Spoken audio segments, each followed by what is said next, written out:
ऐसी अद्भुत तलवारबाजी। इस समय सत्यजीत पहले ही देव के सामने पहुंच चुका था।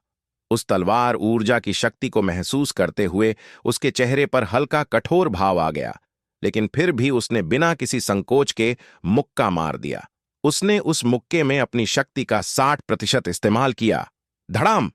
एक क्षण में तलवार ऊर्जा ने मुट्ठी की आभा से टकरा दिया। एक कान फोड़ू गर्जना के साथ एक किरण ऊपर की ओर निकली और एक भयानक आघात तरंग बाहर की ओर फैली, जिससे स्थान कांपने लगा और विकृत हो गया।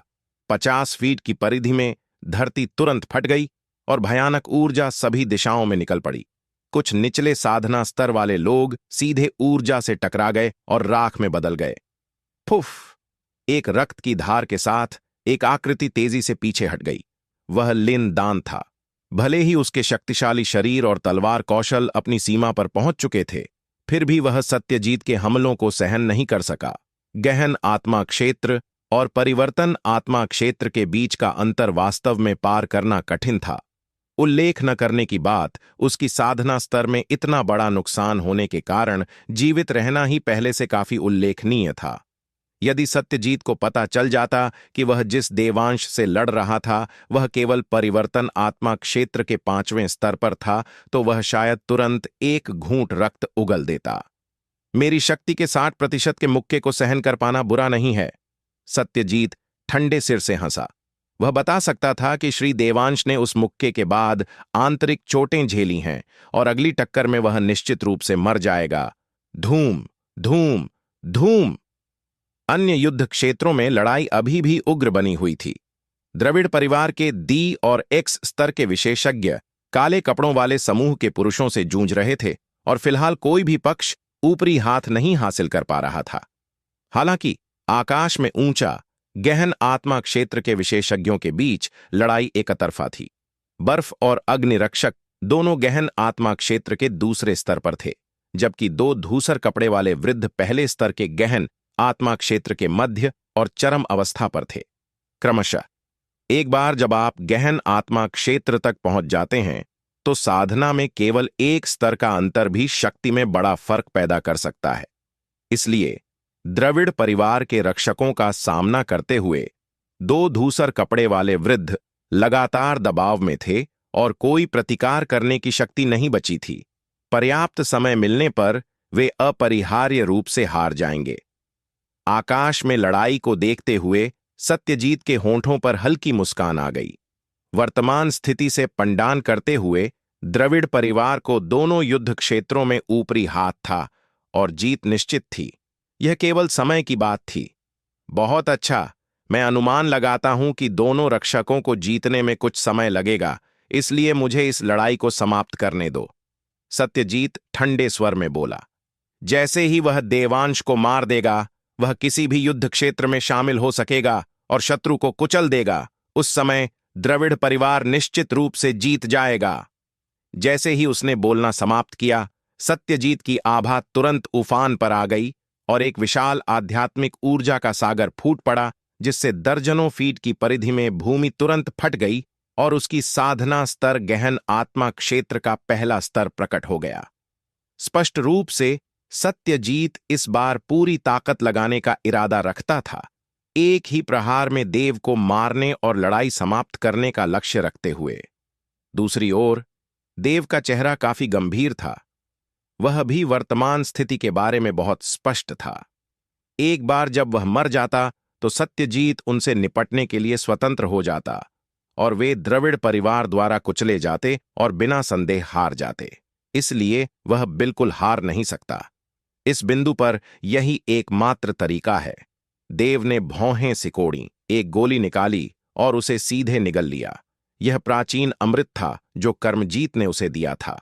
परिवर्तन आत्मा क्षेत्र के 7वें स्तर से नीचे के साधकों के लिए इसे लेने के बाद साधना कम से कम 3 स्तर बढ़ा सकती है, लेकिन साथ ही वे अत्यंत भयानक प्रतिक्रिया का सामना करेंगे, यहां तक कि जीवन घातक खतरा भी पैदा हो सकता है। हालांकि वर्तमान स्थिति ने देव को संकोच करने की कोई गुंजाइश नहीं छोड़ी। प्राचीन आत्मा गोली लेने के बाद उसके प्रभाव जल्दी फैल गए और अविश्वसनीय रूप से शुद्ध ऊर्जा ज्वालामुखी विस्फोट की तरह फूटी, जो देव की ऊर्जा महल में जंगली रूप से उमड़ पड़ी। आह! एक हृदय विदारक दर्द ने उसे छेद दिया, जिससे देव जोर से चिल्लाया। उसकी आंखें खून से लाल हो गईं, लेकिन उसने दांत पीसकर उस पीड़ा को जबरदस्ती दबा लिया। धड़ाम! एक शक्तिशाली आभा देव के शरीर से बाहर फैल गई, जिससे दर्जनों फीट की परिधि में हवा लगातार गर्जना करने लगी। परिवर्तन आत्मा क्षेत्र का 7वां स्तर। प्राचीन आत्मा गोली लेने के बाद देव की साधना 3 क्षेत्रों से नहीं बढ़ी, बल्कि केवल 2 से। यह इसलिए था क्योंकि उसके शरीर में एक शीर्ष स्तर की आध्यात्मिक नस थी, जिसकी आध्यात्मिक ऊर्जा की मांग अत्यंत उच्च थी। स्वाभाविक रूप से प्रत्येक सफलता के लिए आवश्यक आध्यात्मिक ऊर्जा की मात्रा कई गुना अधिक थी, भले ही वह केवल 2 क्षेत्रों से आगे बढ़ा हो। परिवर्तन आत्मा क्षेत्र के 7वें स्तर पर पहुंच चुका देव पहले से ही परिवर्तन आत्मा क्षेत्र के 9वें स्तर वाले किसी व्यक्ति के बराबर आध्यात्मिक ऊर्जा सांद्रता और विस्फोट रखता था। इस क्षण देव की साधना स्तर सत्यजीत से ज्यादा अलग नहीं थी, लेकिन फिर भी गहन आत्मा क्षेत्र और परिवर्तन आत्मा क्षेत्र के बीच मौलिक अंतर बना हुआ था। हालांकि यह अंतर कुछ हद तक कम हो गया था। इस व्यक्ति की आभा इतनी बढ़ गई है। उसके बगल में सत्यजीत का चेहरा हल्का कठोर हो गया, लेकिन उसने जल्दी से नाक सिकोड़ी। तो क्या बाहरी सहायता से भी वह उसका मुकाबला नहीं कर सकता? यह लड़ाई शुरू से ही तय थी। प्राचीन पर्वत स्थानांतरण तकनीक। सत्यजीत ने अपने हाथ उठाए और एक भारी आभा उनके पास इकट्ठा हो गई। धुंधले रूप से एक प्राचीन पर्वत बनाती हुई जो शक्तिशाली आभा उत्सर्जित कर रहा था, मानो यह स्थान को कुचल देगा। यह पर्वत की शक्ति है। स्पष्ट रूप से सत्यजीत ने इसे दूसरे स्तर तक साधा है। यह समाप्त हो गया, सत्यजीत गरजा और अचानक अपने हाथ आगे धकेल दिए। धूम! एक विशाल पर्वत जो सूर्य को ढक रहा था देव पर गिर पड़ा। जहां भी यह गुजरता, हवा को अलग कर दिया जाता, उफान भरी आघात तरंगें बाहर फैलाती हुईं। पर्वत की भयानक शक्ति दबाव डाल रही थी, मानो यह स्थान को कुचल देगी, जिससे देव का चेहरा कठोर हो गया। स्पष्ट रूप से यह सत्यजीत का सबसे मजबूत हमला था। गहन आत्मा क्षेत्र विशेषज्ञ का सबसे मजबूत हमला, लेनदान को एक ही चाल में मारने का इरादा रखते हुए। एक भयानक आभा ने उन्हें घेर लिया। पहुंचने से पहले ही देव के वस्त्र हवा में उड़ने लगे और उसके बाल उड़ने लगे। उस भव्य पर्वत की तुलना में वह इतना तुच्छ था। हालांकि इस क्षण देव ने कोई घबराहट नहीं दिखाई। उसने तलवार की मूठ को कसकर पकड़ा, अचानक एक कदम बढ़ाया और तुरंत आध्यात्मिक ऊर्जा नदी के बांध टूटने की तरह फूटी, दर्जनों फीट की परिधि में भूमि को चूर चूर कर दिया। देव ने लंबी तलवार थामी और सत्यजीत की ओर कदम दर कदम बढ़ा।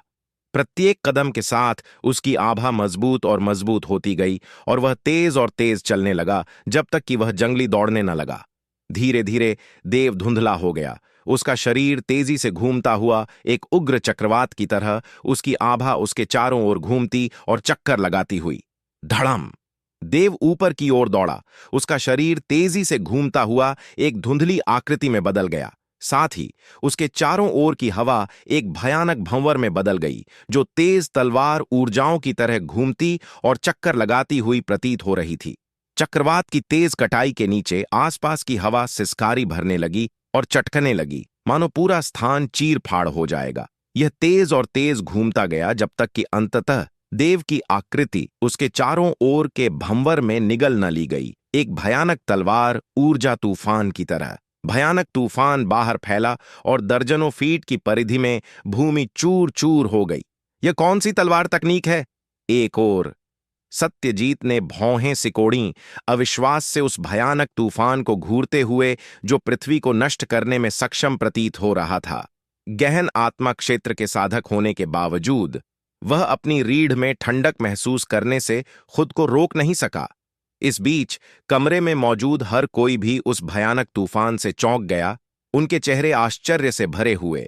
यह है लड़ाई में लगे बर्फ और अग्निरक्षक, साथ ही 2 धूसर कपड़े वाले वृद्ध भी आकर्षित हो गए। उनकी आंखें तूफान पर टिक गईं। तलवार ऊर्जा तूफान! एक जोरदार चिल्लाहट पूरे क्षेत्र में गूंजी उसके बाद जंगली घूमती तलवार ऊर्जा का तूफान क्षेत्र में फैल गया, जहां भी गुजरता विस्फोट करता और तुरंत भूमि को शून्यता में चीर फाड़ देता। धड़ाम! अगले क्षण यह उस भव्य पर्वत की छाया से सीधे टकरा गया। धूम! एक कान फोड़ू ध्वनि गूंजी जब एक अत्यंत भारी और ठोस आभा एक जंगली घूमती और काटने वाली आभा से मिली, सुई और गेहूं की कांटे की तरह बार बार टकराती हुई। धड़ाम! धड़ाम! धड़ाम! धड़ाम! एक श्रृंखला विस्फोटों की आवाजें गूंजीं, प्रत्येक एक भयानक आघात तरंग उत्पन्न करती जो दर्जनों फीट की परिधि में स्थान को विकृत कर रही थी। भयानक ऊर्जा सभी दिशाओं में फूटी, शून्य को चीरती और पृथ्वी में एक विशाल छेद फोड़ती हुई। ऊर्जा के बमबारी के नीचे क्षेत्र को घेरे हुए शीर्ष ग्रेड आत्मा स्तर की संरचना कांपने लगी। ठोक! एक अंतिम भयानक गर्जना के साथ एक भयावह आघात तरंग बाहर फैली, जहां भी गुजरती स्थान को विकृत करती, मानो भूमि टूटने वाली हो। बुरा है, बचाव करो! भूमि पर मौजूद कई साधक चिल्लाए कि कुछ गड़बड़ है और जल्दी से अपनी ऊर्जा को नियंत्रित करके एक साथ एक विशाल ढाल बनाई। ठोक! भयानक आघात तरंग ने ढाल से टकरा दिया जैसे पत्थर अंडे से। एक क्षण में ढाल टूट गई और असंख्य आकृतियां हवा में उछल गईं। फुफ फुफ फुफ! रक्त उगलने की आवाजें गूंजीं और कई साधक टूटे हुए पतंगों की तरह हवा में बिखर गए। कुछ निचले साधना स्तर वाले तो तूफान से चीर फाड़ भी गए। धड़ धड़ धड़! एक के बाद एक आकृतियां भारी ध्वनि से भूमि पर गिर पड़ीं, विशाल गड्ढे बनाते हुए सभी गंभीर रूप से घायल। एक क्षण में धरती छेदों से भरी हो गई, मानो यह किसी विपत्ति से गुजरी हो। भयानक आघात तरंग के शांत होने के बाद हर कोई युद्ध क्षेत्र के केंद्र पर तीव्रता से घूर रहा था, जहां धूल भरी हुई थी और दो आकृतियों की रूपरेखाएं धीरे धीरे दिखाई देने लगीं। वाह! अचानक देव ने एक घूंट रक्त उगला और घुटनों पर गिर गया, अपनी तलवार से शरीर को सहारा देते हुए। उसका चेहरा कागज की तरह पीला था, पूरा शरीर कांप रहा था और उसकी सांस अत्यंत कमजोर थी। पृथ्वी स्तर की तलवार तकनीक, तलवार ऊर्जा तूफान, वह स्तर है जिसे देव ने अगले स्तर तक साधा है। हालांकि यह भी उसकी आध्यात्मिक ऊर्जा की बहुत खपत करता है, क्योंकि वह वर्तमान में केवल परिवर्तन आत्मा क्षेत्र पर है। यह ध्यान देने योग्य है कि कुछ गहन आत्मा क्षेत्र विशेषज्ञ भी मुख्य रूप से केवल आत्मा स्तर की तकनीकें साधते हैं, बेहतर वाले ऊपरी आत्मा स्तर के। सत्यजीत की चाल भी केवल मध्य आत्मा स्तर की थी। केवल सैकड़ों वर्षों से जीवित प्राचीन राक्षस ही लीन स्तर की तकनीकें साध सकते हैं। फुफ! दूसरी ओर सत्यजीत ने एक घूंट रक्त उगला, कई कदम पीछे लड़खड़ाया और एक घुटने पर गिर गया। केवल अपनी हथेली से भूमि पर सहारा देकर सीधा रह पाया। उसका शरीर असंख्य घने घावों से ढका हुआ था, सभी तूफान में तलवार ऊर्जा से लगे हुए। इनमें से कुछ घाव विशेष रूप से स्पष्ट थे, यहां तक कि प्रकट करते हुए स्पष्ट रूप से सत्यजीत इस टक्कर में हार गया। सत्यजीत भारी सांस ले रहा था, उसका शरीर उग्र रूप से हाँफ रहा था। देव को तीव्रता से घूरते हुए उसकी आंखें स्पष्ट हत्या की मंशा से भरी हुईं। वह वास्तव में हार गया। उसने एक चाल में पूरी ताकत लगाई, फिर भी असफल रहा। धिक्कार है तुम्हें लड़के, मैं तुम्हें मार डालूंगा! सत्यजीत गरजा जब वह खड़ा हुआ, कुछ बार लड़खड़ाया और फिर संतुलन बना लिया। और ठीक तभी सीटी! कई तेज आभाएं अचानक ऊपर की ओर निकल पड़ीं। सत्यजीत भयभीत हो गया।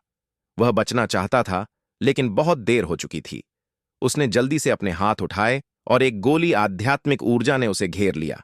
धड़ाम! धड़ाम! धड़ाम! 3 बिजली जैसी तलवारें आध्यात्मिक ऊर्जा से टकराईं और नष्ट हो गईं। हालांकि अन्य 2 तलवारों ने अजीब रूप से दिशा बदल ली, सत्यजीत के सीने के सामने की आध्यात्मिक ऊर्जा को चकमा देकर और साइड से काटते हुए। क्या? सत्यजीत का चेहरा भयानक रूप से बदल गया, इस अजीब मोड़ के लिए पूरी तरह अप्रसन्न। उसने जल्दी से साइड में हटने की कोशिश की, लेकिन जैसे ही उसने एक ओर से एक तलवार प्रहार से बचाव किया, दूसरी ओर से एक और तलवार प्रहार उसकी ओर दौड़ पड़ी। आह! सत्यजीत गरजा जब उसका एक हाथ कट गया और भूमि पर गिर पड़ा। दूसरी ओर देव ने कठिनाई से अपने पैरों पर खड़े होने की कोशिश की। उसके कंधे उग्र रूप से हाँफ रहे थे, चेहरा पीला। उसके हाथ के 2 अंगुलियां तलवार के आकार में मुड़ी हुई थीं।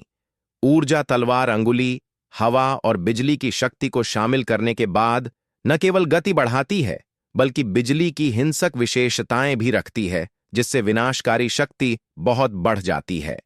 सबसे पहले देव ने ऊर्जा तलवार अंगुली का इस्तेमाल नहीं किया, क्योंकि सत्यजीत चरम पर था और उसकी उत्सर्जित शक्तिशाली आध्यात्मिक दबाव ऊर्जा तलवार को आसानी से तोड़ सकती थी, उसे पास आने से रोकते हुए। हालांकि सत्यजीत उसके जैसे ही गंभीर रूप से घायल था और उसकी आभा कमजोर हो गई थी, इसलिए ऊर्जा तलवार अंगुली अब उसे नुकसान पहुंचा सकती थी। खांसी खांसी खांसी। देव ने कई घूंट रक्त उगला।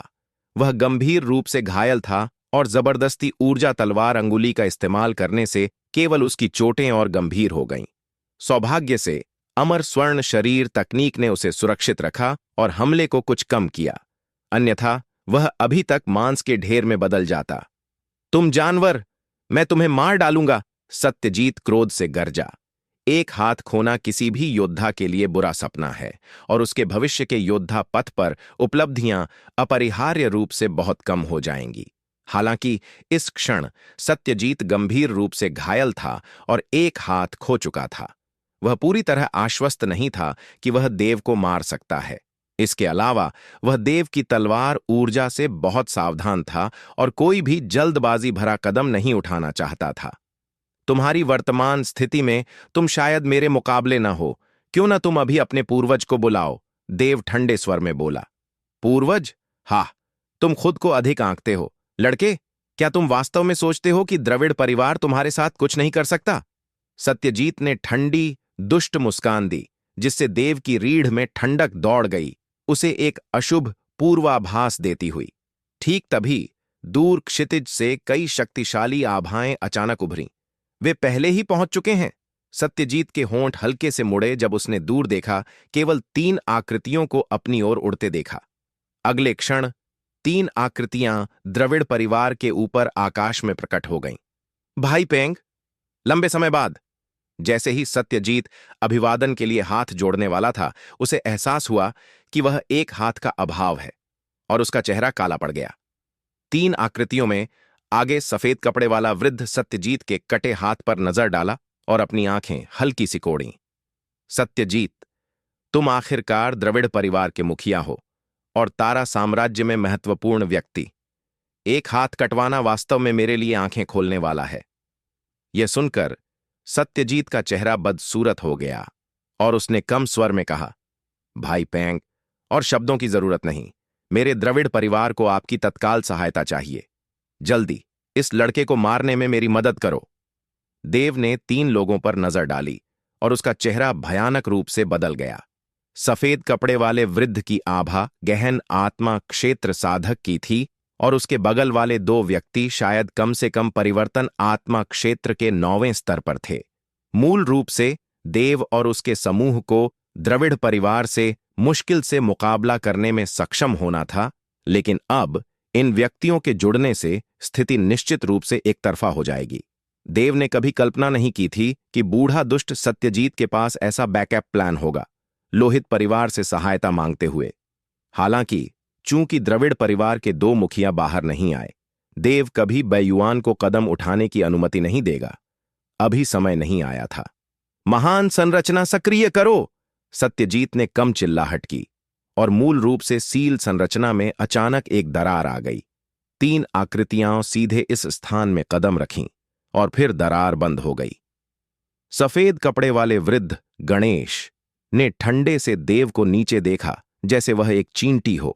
गणेश लोहित परिवार का एक वृद्ध गहन आत्मा क्षेत्र के पहले स्तर पर है, ठीक सत्यजीत की तरह।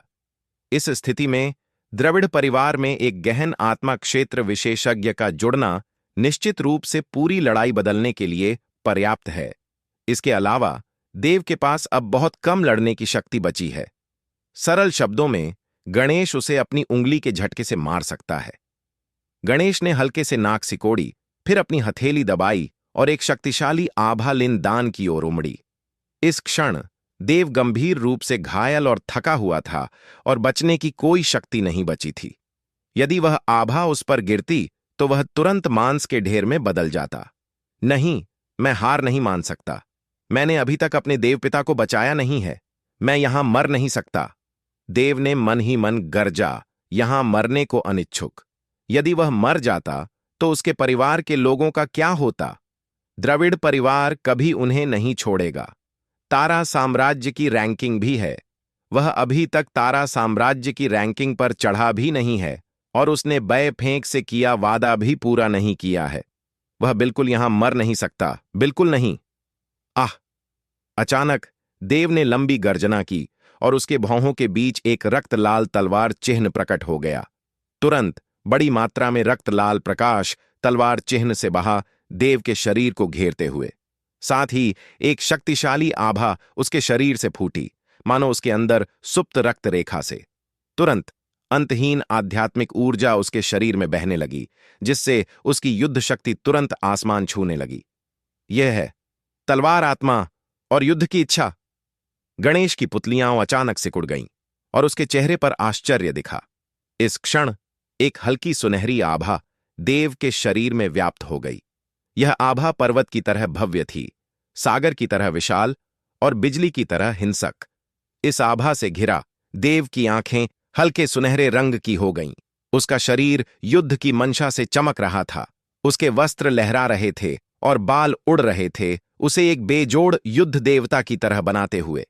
युद्ध की शक्ति, इस लड़के को युद्ध की शक्ति कैसे समझ आ सकती है? सत्यजीत गरजा, उसका चेहरा अविश्वास से भरा। युद्ध का गति, जिसे युद्ध की गति भी कहा जाता है, एक विशेष प्रकार की गति है, ठीक तलवारबाजी की गति की तरह। युद्ध आभा भी 4 स्तरों में विभाजित है। युद्ध आभा रखने से युद्ध शक्ति बहुत बढ़ जाती है, शारीरिक क्षमता को उत्तेजित करती है और शरीर के विभिन्न भागों को व्यापक सुधार प्रदान करती है, जैसे गति और शक्ति। स्पष्ट रूप से देव की युद्ध इच्छा इस हताश स्थिति में प्रज्वलित हो गई। भले ही यह केवल पहले स्तर पर थी, लेकिन यह उसकी समग्र शक्ति को 30% बढ़ाने के लिए पर्याप्त थी। इसके अलावा युद्ध के प्रभाव के तहत देव की चोटें रुक सी गईं लग रही थीं और वह शक्ति और युद्ध इच्छा से भरा हुआ था। इस क्षण वह केवल अच्छी लड़ाई लड़ना चाहता था और अब अपने शरीर के दर्द को महसूस नहीं कर रहा था। यह लड़का मरना ही चाहिए, उसे मरना ही चाहिए। सत्यजीत गरजा, उसका हृदय आश्चर्य और क्रोध से भरा। हत्या तलवार आत्मा ने 2 और रूपों की शक्ति समझ ली थी और अब यह युद्ध संरचना समझ चुकी थी। यह सरल रूप से एक साधक की पहुंच से परे था। यदि उसने अपनी आंखों से न देखा होता तो सत्यजीत कभी विश्वास न करता कि ऐसी कोई बात हो सकती है। यदि यह व्यक्ति न मरे तो बड़ा होने पर द्रविड़ परिवार को भयानक विपत्ति लाएगा। सत्यजीत को इसका अच्छी तरह पता था और वह किसी भी कीमत पर इस श्री देवांश को मारने का संकल्प ले चुका था। जल्दी, गणेश, उसे मार डालो। सत्यजीत व्यावहारिक रूप से गरजा। उसकी हत्या की मंशा अविश्वसनीय रूप से तीव्र। उसके बगल में गणेश का चेहरा गंभीर था। उसकी पिछली तिरस्कार पूरी तरह चला गया। पूरे तारा साम्राज्य के हजारों वर्षों के इतिहास में केवल एक व्यक्ति ने युद्ध संरचना समझी थी और बाद में तारा रैंकिंग पर प्रतिभा बना। यह पर्याप्त दिखाता है कि हमारे सामने यह राव फू कितना भयानक है। चिंता न करो, भले ही वह घायल हो, मैं अपनी क्षमताओं में आश्वस्त हूं। गणेश की आंखें हल्की चमकीं और उसकी आभा तुरंत फूटी, आसपास की हवा को उछालते हुए और लहरें बनाते हुए, उसकी शक्ति गहन आत्मा क्षेत्र पहले स्तर की प्रकट करते हुए। ठो! अगले क्षण गणेश हवा से फूट पड़ा, धुंधला हो गया और तुरंत देव के सामने पहुंच गया। बिजली भाला! एक गर्जना के साथ गणेश ने हवा में मुट्ठी कसी और बिजली गड़गड़ाई। जब पृथ्वी से बिजली की शक्ति जंगली रूप से उसकी हथेली में इकट्ठी हुई, 3 जांघ लंबे बिजली भाले में संघनित होकर बिजली चटकती और हिंसक आभा से फूटती हुई। स्पष्ट रूप से गणेश ने बिजली की शक्ति को पकड़ लिया है और पहले ही दूसरे स्तर तक पहुंच चुका है। मरो! गणेश ने अचानक आगे धकेला। उसका बिजली भाला शून्य को चीरता हुआ।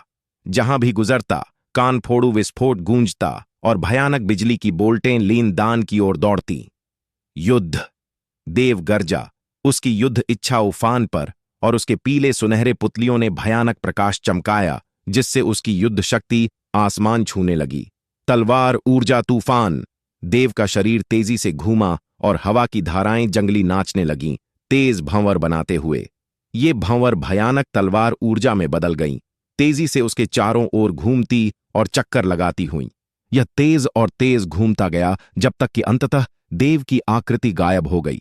केवल जंगली नाचती तलवार ऊर्जा बची। तलवार ऊर्जा तूफान की तरह अचानक गर्जना करते हुए बाहर फूटी। धड़ाम! एक क्षण में तलवार ऊर्जा तूफान और बिजली भाले कानफोड़ू गर्जना के साथ टकराए, मानो पूरा आकाश टूटने वाला हो। एक क्षण में एक भयानक आघात तरंग फैल गई, जल्दी से सभी दिशाओं में फैलती हुई। हवा गर्जना कर रही थी, स्थान विकृत हो रहा था और धरती ढंसने लगी।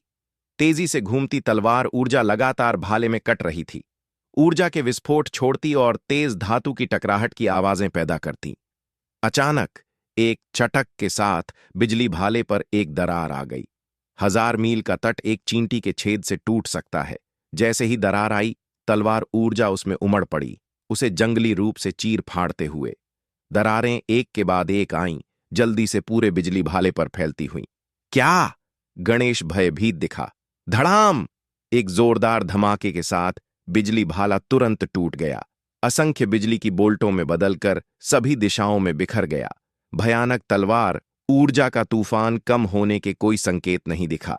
ओह नहीं! जल्दी, मुझे इन्हें रोकने में मदद करो! गणेश ने जल्दबाजी में चिल्लाया और तुरंत उसके 2 साथी और सत्यजीत ने भी कदम उठाया। चारों ने अपनी आभाओं को सीमा तक धकेला और एक साथ फैलते तूफान पर बमबारी की। धड़ाम! एक चकाचौंध करने वाली तलवार प्रकाश ऊपर फूटी और एक भयानक तूफान फूट पड़ा। तेज तलवार ऊर्जा की धाराएं सागर में मछलियों के झुंड की तरह सभी दिशाओं में गर्जना करती हुई बाहर निकलीं। धड़ाम! धड़ाम! धड़ाम! तलवार ऊर्जाएं आसपास की आत्माताला संरचना से टकराईं, स्थान में तरंगें फैलाती हुईं। तलवार ऊर्जाओं के निरंतर प्रभाव के नीचे कुछ क्षेत्रों में दरारें तक विकसित हो गईं। धड़ाम! कई आकृतियां तोप के गोले की तरह पीछे उछल गईं। फूफ!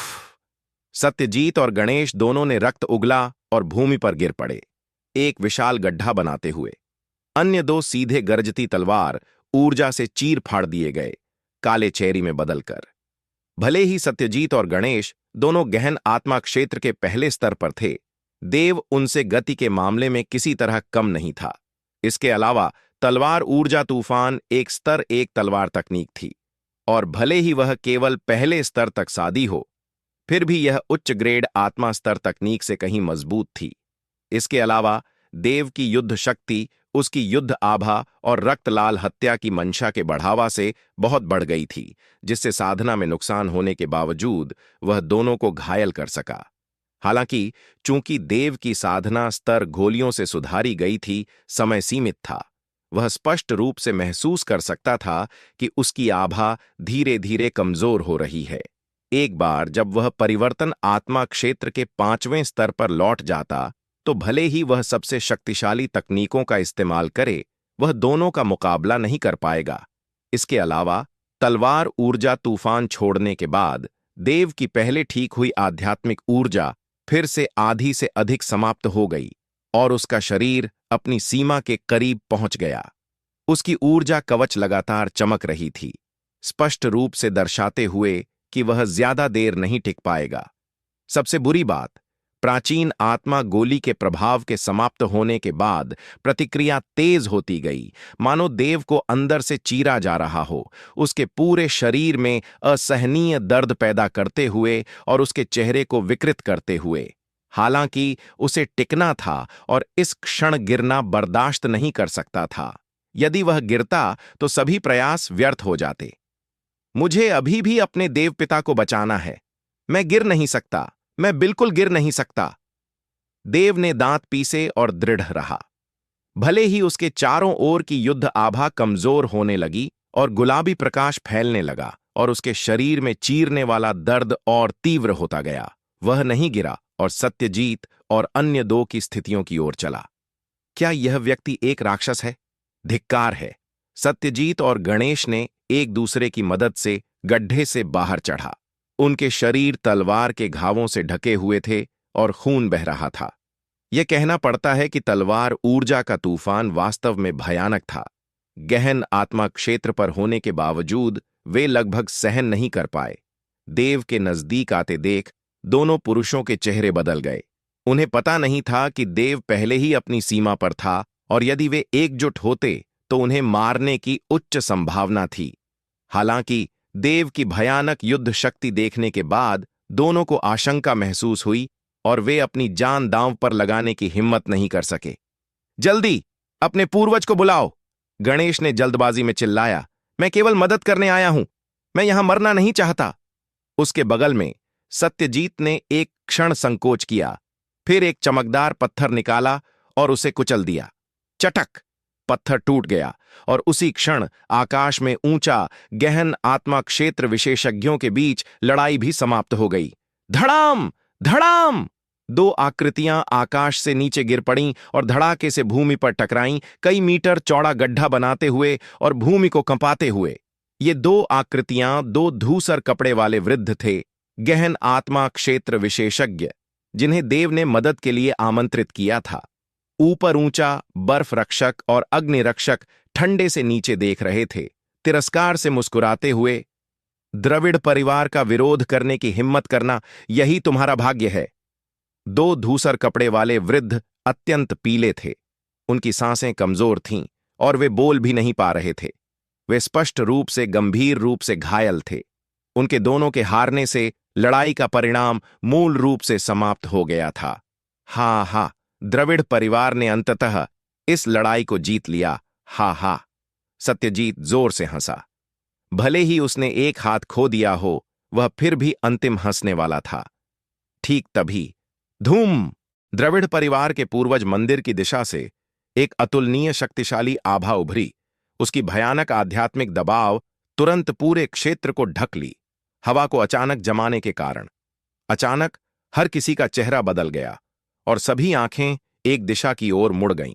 अगले क्षण दो प्रकाश किरणें आकाश से उल्का की तरह निकलीं, फिर हवा में मंडराईं और धीरे धीरे अपनी वास्तविक रूप प्रकट कीं। दो वृद्धों के दोनों के चांदी जैसे बाल पीठ पर झरने की तरह लहरा रहे थे। उन्होंने लंबे गहरे रंग के वस्त्र पहने थे, छाती तक पहुंचने वाली दाढ़ियां और तेज आंखें जो उन्हें एक अन्य वर्ल्डली सुंदरता का आभास दे रही थीं। सत्यजीत दो मुखियाओं को श्रद्धांजलि अर्पित करता है। सत्यजीत तुरंत घुटनों पर गिर गया और उनके सामने सिर झुकाया। द्रविड़ परिवार के बाकी सदस्य भी जल्दी से घुटनों पर गिर गए और एक साथ सिर झुकाए। क्या ये द्रविड़ परिवार के दो संरक्षक हैं? देव का चेहरा कठोर हो गया। इन दोनों से उत्सर्जित आध्यात्मिक दबाव दो बर्फ और अग्नि रक्षकों से भी मजबूत था। केवल खड़े होने से ही उन्हें सागर की तरह गहरा भयानक दबाव महसूस हो रहा था। वे वास्तव में गहन आत्मा क्षेत्र के तीसरे स्तर के विशेषज्ञों की प्रतिष्ठा के योग्य थे। नमस्कार पूर्वज, बर्फ रक्षक और अग्नि रक्षक ने सम्मानपूर्वक झुककर अभिवादन किया। दो वृद्धों ने हल्के से सिर हिलाया, लेकिन उनके चेहरे पर कुछ असंतोष दिखा। एक वृद्ध ने सत्यजीत पर नजर डाली और कहा, तुम द्रविड़ परिवार के वर्तमान मुखिया हो? बिल्कुल, सत्यजीत ने सम्मानपूर्वक कहा। वह एक हाथ क्यों गायब है? पूर्वज को रिपोर्ट करता हूं, इस व्यक्ति ने मेरे द्रविड़ परिवार पर हमला किया। मैंने अपने कबीले वालों का नेतृत्व करके उग्र प्रतिरोध किया, लेकिन दुर्भाग्य से हमारी शक्ति अपर्याप्त थी, इसलिए द्रविड़ परिवार वास्तव में प्रत्येक पीढ़ी के साथ पतन की ओर जा रहा है। वृद्ध ने देव पर आकस्मिक नजर डाली और व्यंग्य से हंसा। द्रविड़ परिवार के मुखिया के रूप में तुम इस स्तर के आध्यात्मिक दबाव को भी हराने में असमर्थ हो। तुम वास्तव में कचरा हो। यह सुनकर सत्यजीत का चेहरा जम गया और वह केवल कड़वी मुस्कान दे सका, बहस करने की हिम्मत न कर सका। यदि उसे पता होता कि बर्फ और अग्नि रक्षक इतनी जल्दी जीत जाते तो वह पूर्वज को न बुलाता और अब इस तरह डांट न खाता। लड़के, अपना जीवन समाप्त कर लो। तुम्हारे स्तर का कोई व्यक्ति मेरे हाथ से मरने के योग्य नहीं है। द्रविड़ परिवार का मुखिया देव पर आकस्मिक नजर डाला और उदासीनता से कहा। उसकी आंखों में कोई तरंग नहीं, मानो कोई देवता चींटी को नीचे देख रहा हो। जो तुम कह रहे हो उसके अनुसार, वरिष्ठ, क्या तुम सोचते हो कि मैं नष्टप्राय हूं? देव ने शांतिपूर्वक बोला। उसके चेहरे पर कोई घबराहट नहीं, मानो सब कुछ उसके नियंत्रण में हो। ओह! वृद्ध हल्के से मुस्कुराया। अन्यथा क्या? क्या तुम सोचते हो कि तुम्हारे पास कोई प्रतिरोध करने की गुंजाइश है? मैं तुम्हारे साथ शब्द बर्बाद करने की आलसी हूं। तुम्हें मारना चींटी को कुचलने जितना आसान है। ठीक है, मेरे के हाथों मरना तुम्हारी अच्छी किस्मत है। जैसे ही उसने बोलना समाप्त किया, वृद्ध ने हाथ हिलाया और एक भयानक ऊर्जा विस्फोट बाहर निकला।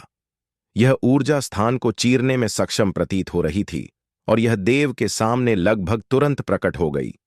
स्पष्ट था कि देव उस शक्ति से टकराने वाला था और निश्चित रूप से तुरंत चूर चूर हो जाता। फिर भी वह स्थिर खड़ा रहा। दूसरों को लग रहा था कि देव ने लिनकांग पर हार मान ली है। ठीक तभी देव की भौहों के बीच से अचानक एक सफेद प्रकाश की किरण चमकी। चटक! ऊर्जा तुरंत टूट गई। चाचा बै, अब तुम्हारी बारी है कदम उठाने की, देव ने धीरे से कहा। उसके होंठों पर हल्की मुस्कान धीरे धीरे फैल गई। नाटक शुरू होने वाला है। अचानक मोड़ ने हर किसी को चौंका दिया। किसी ने स्पष्ट रूप से नहीं देखा कि ऊर्जा कैसे टूटी। लग रहा था कि देव केवल खड़ा था, कुछ नहीं कर रहा। भले ही वह करता तो गहन आत्मा क्षेत्र स्तर 3 विशेषज्ञ के हमले को सहन करना असंभव होता। जैसे ही हर कोई इस पर आश्चर्य कर रहा था, अचानक देव की भौहों के बीच से एक सफेद प्रकाश की किरण निकली। तुरंत एक विशाल आध्यात्मिक दबाव ज्वार की लहर की तरह बाहर फैला, लगभग तुरंत पूरे स्थान को ढक लिया। चटक! एक क्षण में आसपास के क्षेत्र को घेरे हुए आत्मा ताला संरचना टूट गई और शून्यता में गायब हो गई। उस क्षण समय स्थिर हो गया लग रहा था, स्थान जम गया लग रहा था और पूरा स्थान पूर्ण मौन में डूब गया। हर कोई अपनी जगह पर जम गया, आंखें आश्चर्य से चौड़ी, मानो वे बर्फ की मूर्तियां हों। यहां तक कि हवा भी रुक गई लग रही थी। इस क्षण द्रविड़ परिवार के 2 संरक्षक भी अपने चेहरे भयानक रूप से बदल गए, क्योंकि उन्होंने पाया कि वे भी हिल नहीं पा रहे। यह स्थिति केवल तब होती है जब पूर्ण आध्यात्मिक दबाव विरोधी को दबाता है। हालांकि वे गहन आत्मा क्षेत्र के तीसरे स्तर के विशेषज्ञ हैं, पूरे तारा साम्राज्य के शीर्ष विशेषज्ञ। किसी को उन्हें कुचलने में कैसे सक्षम हो सकता है? लेकिन यही है। यह कैसे हो सकता है? यह कैसे हो सकता है? सत्यजीत ने मन ही मन हिस्टेरिकल रूप से गरजा। वह सामने हो रही घटना पर विश्वास करने में कठिनाई महसूस कर रहा था। उसका शरीर उसके नियंत्रण से बाहर लग रहा था और वह 1 इंच भी हिल नहीं पा रहा था। जो उसे और अधिक भयभीत और चौंकाने वाला था, वह यह था कि उसके 2 पूर्वज भी उसके जैसे ही कल्पना भी नहीं कर सकते कि आध्यात्मिक दबाव कितना भयानक होना चाहिए जो हर किसी को दबा रहा हो। द्रविड़ परिवार के 2 रक्षक भी भय से भरे हुए थे। उनके सामने हो रही घटना सपने जैसी लग रही थी, मानो यह वास्तविक न हो और उनकी समझ को पूरी तरह उलट दे। इस क्षण देव का चेहरा बर्फ जैसा ठंडा था और उसकी आंखों में हत्या की मंशा लगभग स्पर्श योग्य थी। द्रविड़ परिवार ने उसे तलवार जांच अकादमी में शामिल होने से ही निशाना बनाना शुरू कर दिया था और बार बार उसे समाप्त करने की कोशिश की थी। उसने एक बार शपथ ली थी कि वह निश्चित रूप से द्रविड़ परिवार को जड़ से उखाड़ फेंकेगा और अपना बदला लेगा। अब समय अंततः आ गया है और उसके और द्रविड़ परिवार के बीच हिसाब चुकाने का समय है। उन्हें मार डालो! देव की बर्फीली आवाज गूंजी, जिससे कमरे की हवा जम गई। सत्यजीत, 2 मुखिया, 2 रक्षक और गणेश सभी के चेहरे बदल गए, आश्चर्य प्रकट करते हुए। उस क्षण उन्हें अचानक अपने हृदय में भारी ठंडक महसूस हुई और मृत्यु का भय स्वतः उत्पन्न हो गया। फुप! अगले क्षण एक सफेद प्रकाश की किरण तलवार किरण में बदल गई। वह तलवार किरण, जो बहुत साधारण लग रही थी, 2 रक्षकों को तुरंत चीर फाड़ दी। 2 रक्षकों की भौहों के बीच अचानक रक्त का धब्बा प्रकट हो गया, जो फिर तेजी से मुट्ठी के आकार के रक्त छेद में फैल गया। उनकी आंखें अविश्वास से चौड़ी हो गईं और उनकी आंखों में जीवन शक्ति धीरे धीरे फीकी पड़ गई। यह दृश्य सत्यजीत और अन्यों को भयभीत कर गया। उनकी आंखें लगभग बाहर निकल आईं और उनकी पुतलियां कांपने लगीं। कल्पना की जा सकती है कि उन्हें कितना भय महसूस हुआ। सूअर और मवेशी बूछड़खाने में घसीटे जाते हुए, प्रतिरोध करने में असमर्थ, उनके इंतजार में केवल मृत्यु है। इस क्षण 2 चांदी बालों वाले वृद्ध चौंक गए और अपनी पिछली शांत और आश्वस्त मुद्रा पूरी तरह खो दी। इसके बजाय वे भय और घबराहट से भरे हुए थे। वे गहन आत्मा क्षेत्र के तीसरे स्तर के शक्तिशाली साधक थे, सैकड़ों वर्षों से साधना कर रहे। वे आश्वस्त थे कि उन्होंने सभी प्रकार के तूफानों को देखा है, लेकिन यह अजीब घटना उन्हें आतंक से भर देती। जैसे जैसे सफेद तलवार प्रकाश करीब आता गया, 2 चांदी बालों वाले वृद्धों ने मन ही मन सांस ली। उनके चेहरे कड़वाहट दिखाते। उन्होंने स्वीकार किया कि वे इस बार असफल रहे। भले ही वे नहीं जानते थे कि काले वस्त्र वाला व्यक्ति ऐसी शक्ति क्यों बुला सका, वे एक बात समझ गए। द्रविड़ परिवार ने जिसे नहीं छेड़ना चाहिए था, उसे छेड़ दिया। इस परिणाम से द्रविड़ परिवार का पतन बहुत संभव था। सत्यजीत, तुम जानवर, मेरे द्रविड़ परिवार की 100 वर्ष पुरानी नींव तुम्हारे कारण बर्बाद हो गई। चांदी बालों वाला वृद्ध मन ही मन गरजा, फिर दुखी हंसी दी।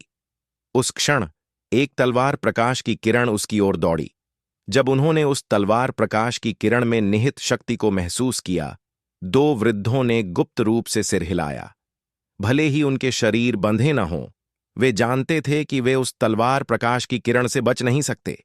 एक दुखी सांस के साथ 2 वृद्धों को एक के बाद एक माथे से चीर दिया गया। उनकी जान और साधना तुरंत नष्ट हो गई। नहीं, नहीं। जैसे ही तलवार प्रकाश 2 मुखियाओं के माथों को चीर फाड़ा, सत्यजीत की आंखें लाल हो गईं और उसके चेहरे पर पागलपन दिखा। वह उसके द्रविड़ परिवार का 100 वर्षों से पाला गया भेंट था और बस ऐसे चला गया। उसका हृदय रक्त बहा रहा था। भेंट परिवार की शक्ति की नींव है और शक्ति का अपरिहार्य स्रोत, ठीक एक महान वृक्ष की जड़ों की तरह। एक बार चले जाने पर पूरा वृक्ष अपरिहार्य रूप से सड़ने और क्षय करने लगेगा। हां, इन 2 पूर्वजों की मृत्यु ने सीधे द्रविड़ परिवार के विनाश का संकेत दिया। 2 मुखियाओं को मरते देख एक तलवार प्रकाश की किरण फिर सत्यजीत की ओर आई। इस क्षण सत्यजीत को भय से अधिक पछतावा महसूस हुआ। उसे लोहित परिवार के अनुरोध पर देव को निशाना बनाने पर सहमत होने का पछतावा हुआ, देव को बार बार उकसाने का और विशेष रूप से देव के परिवार को निशाना बनाने का, जो इस विनाशकारी विपत्ति का कारण बना। लोहित परिवार, यह सब तुम्हारी गलती है, सब तुम्हारी गलती। सत्यजीत मन ही मन गरजा, जंगली रूप से शाप देते हुए, जल्द ही या बाद में तुम हमारे द्रविड़ परिवार के नक्शे दम पर चलोगे। एक क्रोधपूर्ण विद्रोह की गर्जना के बीच सत्यजीत को भी माथे से चीर दिया गया। उसकी आत्मा और भावना नष्ट हो गई। तुरंत उसके बाद गणेश भी तलवार के किनारे के नीचे मर गया। इस बिंदु पर द्रविड़ परिवार के सभी गहन आत्मा क्षेत्र विशेषज्ञ मर चुके थे और बाकी द्रविड़ परिवार के विशेषज्ञ या तो लड़ाई के परिणाम में मारे गए या घायल हुए। इस लड़ाई में द्रविड़ परिवार को भारी नुकसान हुआ और प्रभावी रूप से विलुप्त हो गया। देव की ओर से उसके सहायकों में से लगभग आधे मारे गए या घायल हुए, लेकिन सौभाग्य से 2 धूसर कपड़े वाले वृद्ध अभी भी जीवित थे। देव पिता देव गरजा और भागा। अंततः उसने भूमिगत जल काल कोठरी में योगराज को पाया और उसे बचाया। पिता और पुत्र ने गले लगकर रोया, यहां तक कि योगराज, जिसने जीवन और मृत्यु को हल्के में लिया था, आंसू बहा नहीं रोक सका। भले ही उसे नहीं पता था कि देव ने द्रविड़ परिवार के इतने सारे विशेषज्ञों को कैसे हराया और यह स्थान कैसे पाया, उसका हृदय आनंद और उत्साह से भरा था। ऐसे पुत्र के साथ इस जीवन में कोई पछतावा नहीं। साथ ही योगराज ने सोचा कि देव को उस मामले के बारे में बताने का समय आ गया है। इसके बाद देव ने समूह के बचे सदस्यों का नेतृत्व द्रविड़ परिवार से दूर किया। निश्चित रूप से जब वे गए तो उसने फिर से अपनी उपस्थिति छिपाई और योगराज को अपनी पहचान प्रकट न करने को कहा। इस समय द्रविड़ परिवार उग्र लड़ाई से तबाह हो चुका था और यह अतिशयोक्ति न होगी कि यह खंडहर था। और भी भयानक बात यह थी कि द्रविड़ परिवार में सभी गहन आत्मा क्षेत्र विशेषज्ञ इस लड़ाई में मारे गए और असंख्य परिवर्तन आत्मा क्षेत्र विशेषज्ञ भी मारे गए या घायल हुए। यह वास्तव में दुखद स्थिति थी। यह डर है कि अब से द्रविड़ परिवार को तारा साम्राज्य के 8 महान परिवारों की सूची से हटा दिया जाएगा, केवल 7 महान परिवार बनकर रह जाएगा। द्रविड़ परिवार छोड़ने के बाद देव की ऊर्जा कवच टूट गई और वह तुरंत ग्रीफिन की पीठ पर बेहोश हो गया। प्राचीन आत्मा गोली की प्रतिक्रिया, साथ ही तलवार ऊर्जा तूफान को 2 बार लगातार इस्तेमाल करने से उसके शरीर पर भारी तनाव ने उसे लगभग सूखा दिया। इस अत्यधिक दर्द में देव बेहोश हो गया। आकाश, बादल, मंडप। प्राचीन शैली के कमरे के अंदर एक काले वस्त्र वाला व्यक्ति शांतिपूर्वक बिस्तर पर लेटा हुआ था। उसका चेहरा नकाब से ढका हुआ, जिससे उसकी विशेषताएं पहचानना असंभव था। इस क्षण एक धूसर कपड़े वाला वृद्ध अंदर आया। उसके पीछे एक सफेद बालों वाला वृद्ध और एक बैंगनी वस्त्र वाला वृद्ध। उपमंडप मास्टर, एल्डर, यह श्री देवांश है। धूसर कपड़े वाला वृद्ध ने बिस्तर पर लेटे काले वस्त्र वाले व्यक्ति पर नजर डाली। धूसर कपड़े वाला वृद्ध स्वाभाविक रूप से कर्मजीत था। सफेद बालों वाला वृद्ध शक्ति सिंह था, आत्मा गोली मंडप का उप प्रमुख, गहन आत्मा क्षेत्र के 5वें स्तर की साधना वाला। बैंगनी वस्त्र वाला वृद्ध वेई यान नाम का था, आत्मा गोली मंडप का बैंगनी वस्त्र वृद्ध, जिसका पद कर्मजीत से 1 स्तर ऊंचा था। सफेद बालों वाला वृद्ध बिस्तर के पास गया, धीरे से देव की कलाई पकड़ी और एक क्षण बाद कम स्वर में कहा, आध्यात्मिक ऊर्जा की अत्यधिक क्षय, साथ ही प्राचीन आत्मा गोली लेने की प्रतिक्रिया से उसके भौतिक शरीर लगभग टूट चुका है। हालांकि लगता है कि एक शक्ति ने उसके हृदय मार्ग की रक्षा की है, इसलिए वह तत्काल मृत्यु के खतरे में नहीं है। उपमंडप मास्टर शक्ति सिंह, इस व्यक्ति ने हमारी आत्मा गोली मंडप की मदद की द्रविड़ परिवार को हटाने में, जो हमारी ओर का कांटा था और इसी कारण घायल हुआ। आपको कोई रास्ता ढूंढना ही होगा उसे बचाने का। कर्मजीत ने जल्दी से उत्तर दिया। चिंता न करो, मैं उसे बचाऊंगा, शक्ति सिंह ने गहरी आवाज में कहा। यह व्यक्ति द्रविड़ परिवार के कई गहन आत्मा क्षेत्र साधकों को अकेले मार सका और यहां तक कि 2 वृद्ध भी उसके हाथों मरे। वह निश्चित रूप से कोई महत्वपूर्ण व्यक्ति है। उसकी आत्मा गोली मंडप निश्चित रूप से उसे जीतना चाहती है। इसके अलावा इस श्री देवांश ने वास्तव में उनकी बहुत मदद की। द्रविड़ परिवार के विनाश से आत्मा गोली मंडप ने एक शक्तिशाली शत्रु खो दिया। कारण और भावना दोनों के लिए आत्मा गोली मंडप इसे नजरअंदाज नहीं करेगी। वेई यान, मुझे 30 सुरक्षात्मक गोलियां दो। बैंगनी वस्त्र वाला वृद्ध ने 3 जेड बोतलें सीधे शक्ति सिंह को सौंप दीं। जेड बोतल लेते हुए शक्ति सिंह ने एक सुरक्षात्मक गोली देव के मुंह में डाली, फिर कर्मजीत की ओर मुड़ा, कहते हुए, यह सुरक्षात्मक गोली उसके भौतिक शरीर और हड्डियों को अस्थायी रूप से बनाए रख सकती है, उसे बिगड़ने से रोकते हुए। एल्डरली, इन 3 बोतलों में अभी भी 21 सुरक्षात्मक गोलियां हैं। रोज एक गोली दो। मैं मुख्यालय लौटूंगा और उन्हें सभी द्वितीय ग्रेड कवियों को इकट्ठा करने के लिए प्रेरित करूंगा। 1 महीना पर्याप्त समय होना चाहिए 9 परिवर्तन जीवन मृत्यु गोली शोधित करने का। तुम्हें यहां अगले महीने अच्छी तरह देखभाल करनी है। हां महोदया। इसके बाद शक्ति सिंह और वेईयान चले गए। कर्मजीत बिस्तर के पास खड़ा रहा, देव को देखते हुए जो अभी भी गहरी नींद में था और खुद को भावुक महसूस करने से रोक नहीं सका। आंख पलक मारते द्रविड़ परिवार के साथ उग्र लड़ाई के 3 महीने बीत चुके थे। यहां तक कि अब जब भी मैं द्रविड़ परिवार के 2 संरक्षकों और रक्षकों को मौके पर मारे जाने की दृश्य को याद करता हूं, मुझे अभी भी रीढ़ में ठंडक महसूस होती है। किस प्रकार की भयानक शक्ति किसी को गहन आत्मा क्षेत्र विशेषज्ञ को मुर्गे को मारने जितनी आसानी से मारने की अनुमति दे सकती है, यह कर्मजीत की कल्पना से परे था। संदेह न हो, यह शक्ति गहन आत्मा क्षेत्र से ऊपर होनी चाहिए। यह रहस्यमयी और भयानक शक्ति हमारे सामने वाले श्री देवांश से आती है। श्री देवांश हमेशा नकाब पहने रहता था और किसी को उसकी पहचान नहीं पता थी, जिससे कर्मजीत को कुछ जिज्ञासा हुई। हालांकि एक क्षण संकोच के बाद उसने फिर भी इसे नहीं हटाया। इस उम्र तक जीने के बाद वह पहले से जानता था कि क्या जानना चाहिए और क्या नहीं। कभी कभी कम जानना आवश्यक रूप से बुरी बात नहीं है। द्रविड़ परिवार का विनाश कुछ वर्ष पहले हर किसी की नजरों में पूर्ण बकवास था।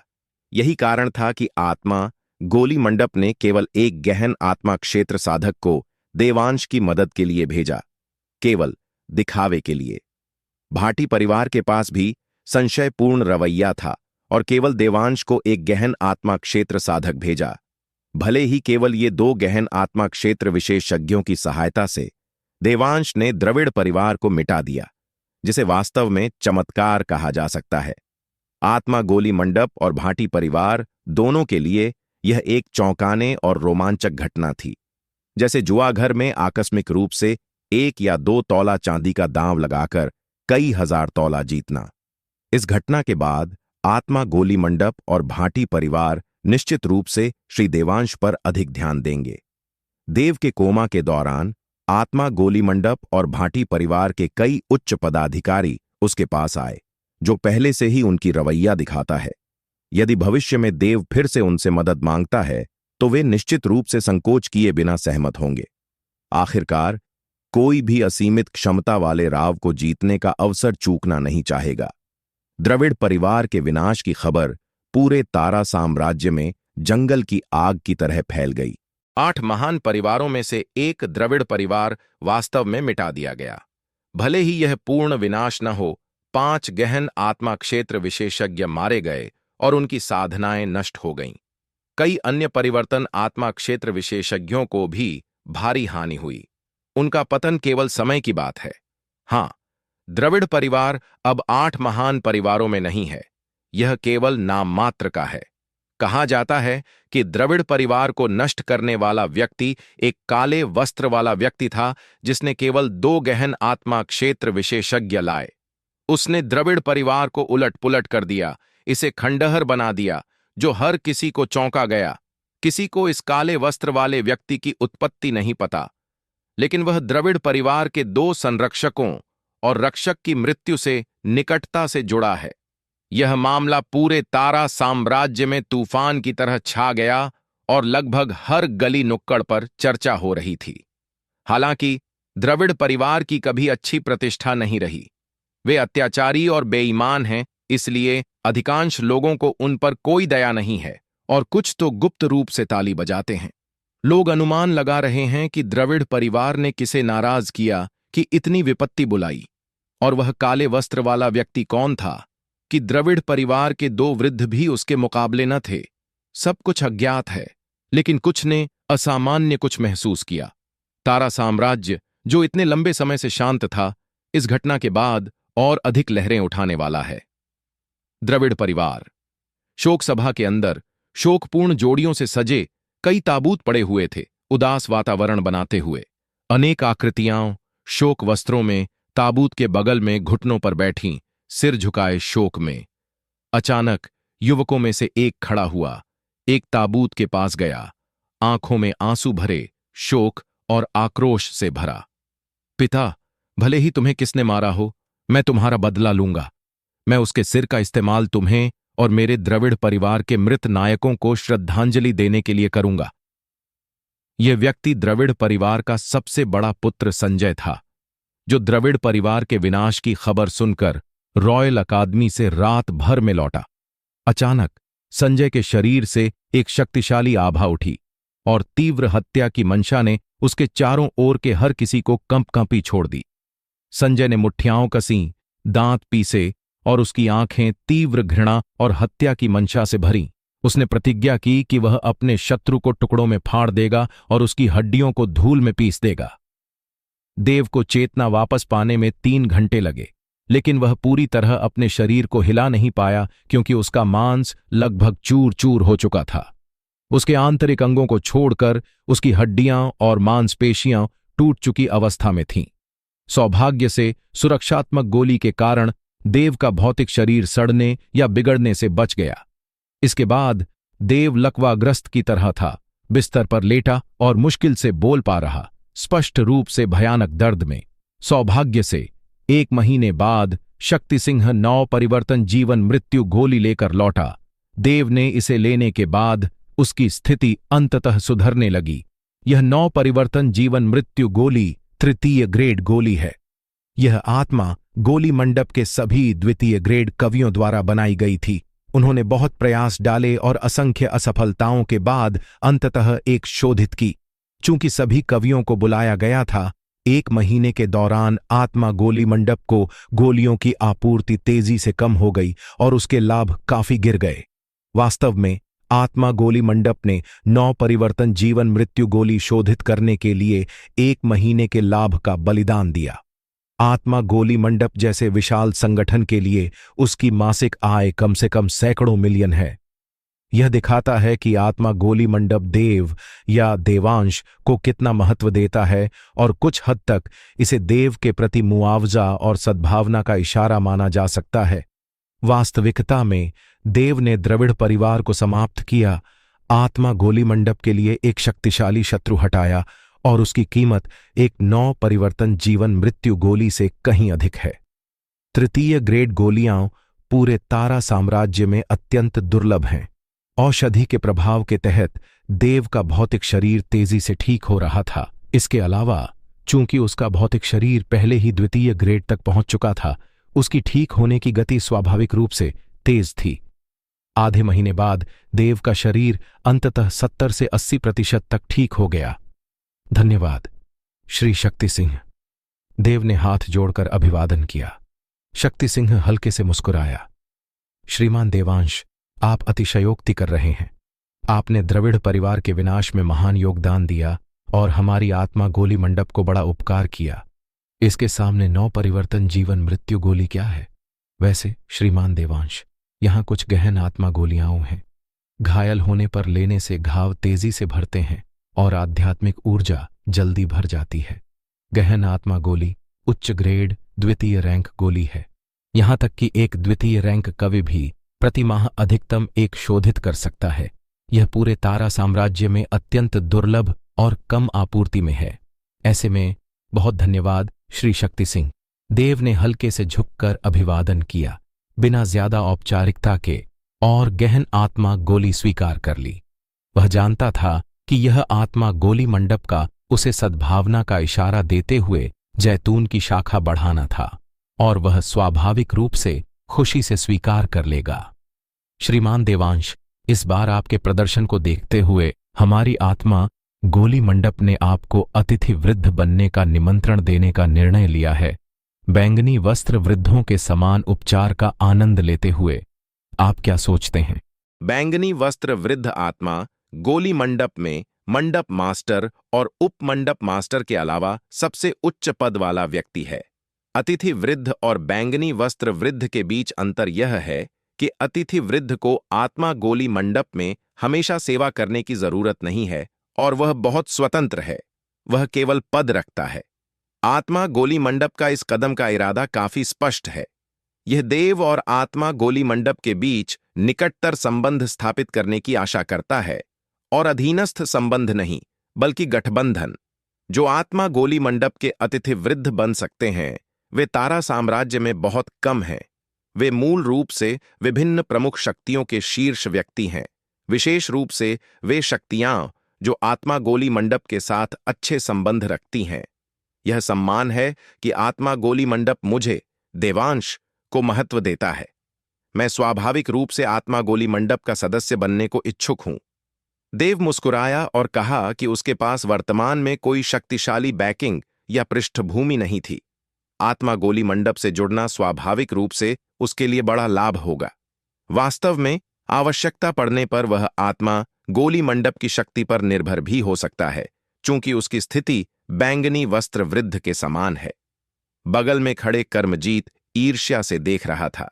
वह बहुत अच्छी तरह जानता था कि कोई भी बैंगनी वस्त्र वृद्ध नहीं बन सकता। आत्मा गोली मंडप में वर्तमान में मौजूद 5 बैंगनी वस्त्र वृद्ध सभी गहन आत्मा क्षेत्र के तीसरे स्तर से ऊपर के विशेषज्ञ हैं। ठीक है, मैं लौटकर मंडप मास्टर को खबर दूंगा, वह बहुत खुश होगा। शक्ति सिंह हल्के से मुस्कुराया। कुछ देर बातचीत करने के बाद देव ने अन्य काम का हवाला देकर आत्मा गोली मंडप छोड़ दिया। शक्ति सिंह ने बगल में खड़े कर्मजीत पर नजर डाली और कहा, एल्डरली, आपने देवांश को अपने साथ लाने में अच्छा काम किया। अब से आप चांदी वस्त्र वृद्ध होंगे। यह सुनकर कर्मजीत चापलूसी और आनंद से भर गया। उसने जल्दी से कहा, आपके दयालु शब्दों के लिए धन्यवाद, उपमंडप मास्टर शक्ति सिंह। मैं कर्मजीत निश्चित रूप से आत्मा गोली मंडप की सेवा करूंगा, अपनी अंतिम सांस तक समर्पित रहूंगा। आत्मा गोली मंडप छोड़ने के बाद देव भाटी परिवार की ओर जल्दी गया और लिंशिया मार्ग में प्रवेश किया। भले ही द्रविड़ परिवार अपनी आयु के अंत की ओर हो, यह पूरी तरह मिटाया नहीं गया है। कुछ बचे बल अभी भी भाटी परिवार को धमकी दे सकते हैं, इसलिए भाटी परिवार के सदस्य अभी भी भूमिगत मार्ग में छिपे हुए हैं। भाटी परिवार के सदस्य मार्ग के अंदर विश्राम कर रहे थे। अचानक मार्ग के एक सिरे से कदमों की आवाजें आईं। सावधान, कोई आ रहा है। हर किसी को रीढ़ में ठंडक महसूस हुई और वे जल्दी से सतर्क होकर खड़े हो गए, उनके चेहरे तनावपूर्ण। यदि वास्तव में द्रविड़ परिवार के अवशेष प्रतिशोध के लिए आ रहे हों तो वे गंभीर खतरे में थे। यह मैं हूं। अचानक अंधेरे में एक परिचित आवाज गूंजी। तुरंत मशालें जलाई गईं, एक परिचित चेहरा रोशन करते हुए। यह युवा मालिक है, युवा मालिक लौट आया है। भाटी परिवार के सदस्यों ने राहत की सांस ली, उनके चेहरे आनंद से चमक उठे। देव, तुम लौट आए। योगराज उत्साहित होकर आगे बढ़ा और उसे ऊपर नीचे देखा। देव, तुम्हारी चोट। चिंता न करो देवपिता, मेरी चोटें लगभग ठीक हो गई हैं। देव मुस्कुराया और कहा, फिर भौहें सिकोड़ी। लेकिन तुम देवपिता, तुम्हारा दांतयान। कोई बात नहीं, तुम्हारा देवपिता इतना बूढ़ा हो चुका है, उसकी योद्धा उपलब्धियां सीमित हैं। यदि अपंग हो गया तो हो गया, लेकिन तुम्हारे बारे में, जब तक तुम ठीक हो, तुम्हारा देवपिता निश्चिंत है।